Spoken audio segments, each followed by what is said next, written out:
عالم کے پاس وہ پیدا کرے اپنا جہاں، آؤ چھو لے آسماں۔ صلی علی رسول کریم، اما بعد، اعوذ باللہ من الشیطان الرجیم، بسم اللہ الرحمن الرحیم۔ قال رسول اللہ صلی اللہ علیہ وسلم، طلب العلم فریضۃ علی کل مسلم، وراء ابن ماجہ۔ صدر علی وقار، معزز سامعین، شاید تعلیم اور تعلم سے شغف رکھنے والے سامعین، السلام علیکم ورحمۃ اللہ وبرکاتہ۔ آج میری تقریر کا عنوان ہے موجودہ دور میں علم کی اہمیت و ضرورت۔ سامعین محترم، دور قدیم سے لے کر دور حاضر تک اقوام عالم اور ان کی سلطنتوں کے عروج و زوال پر طائرانہ نگاہ ڈالیے اور تاریخ کے اوراق الٹ کر دیکھیے تو آپ اس نتیجے پر پہنچیں گے کہ تعلیمی و ترقی واحد وجہ ہے جس سے اقوام عالم عروج و زوال کا شکار ہوتے رہے ہیں، کیونکہ علم ہی وہ نعمت لازوال ہے جو انسان کو عقل کی پختگی اور نظر و فکر کی بالغی عطا کرتی ہے اور حق و باطل کے مابین قطع امتیاز کھینچ کر انسان کو انسانیت سے آشنا کرتی ہے اور عدل و انصاف کی مشکبار فضا قائم کر کے انسانی حقوق کی حفاظت کرتی ہے اور انسان کو عروج کے اعلیٰ مرتبے پر باعث کرتی ہے، جس سے انسانی کردار بحال ہو جاتے ہیں اور جو اس کا صحیح منصب و مقام ہے وہ اسے حاصل ہو جاتا ہے۔ معزز سامعین، آپ کا شب و روز کا مشاہدہ ہوگا کہ جب بچہ پیدا ہوتا ہے اور چند مہینے بھی گزرنے نہ پاتے ہیں تو فطری طور پر چیزوں کی جستجو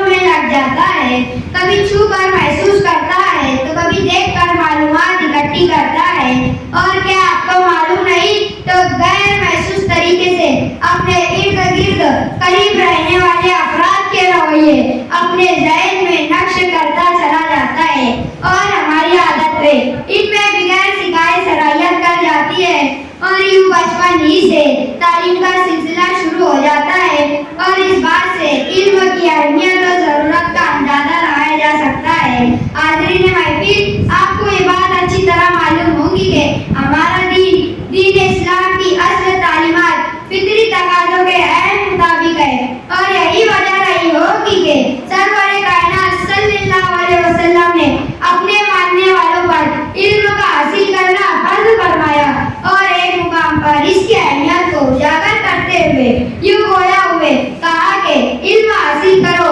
اگرچہ اس کے لیے ملک چین کا سفر طے کرنا پڑے، اور اس کی فضیلت کے لیے صرف اتنی بات کافی ہے کہ اللہ رب العالمین نے علم والوں کے درجات بلند فرمانے کا وعدہ فرمایا۔ پڑھے لکھے اور ان پڑھ کے مابین فرق واضح کرتے ہوئے ارشاد فرمایا، قل هل يستوي الذين يعلمون والذين لا يعلمون، آپ کہہ دو کہ کیا پڑھے لکھے اور بے پڑھے لکھے برابر ہو سکتے ہیں؟ گویا کہ ہمارا مذہب اسلام کی اصل بنیاد علم و آگہی سے عبارت ہے، اس کے برعکس اس کا کوئی تصور نہیں۔ کیوں نہ ہو کہ ہمارا مذہب اسلام جاہلیت کو جڑ سے ختم کرنے کے لیے ہی دنیا میں تشریف لایا، دور جاہلیت کے مقابل میں دور علم بن کر دنیا میں تشریف لایا اور ہمارے نبی صلی اللہ علیہ وسلم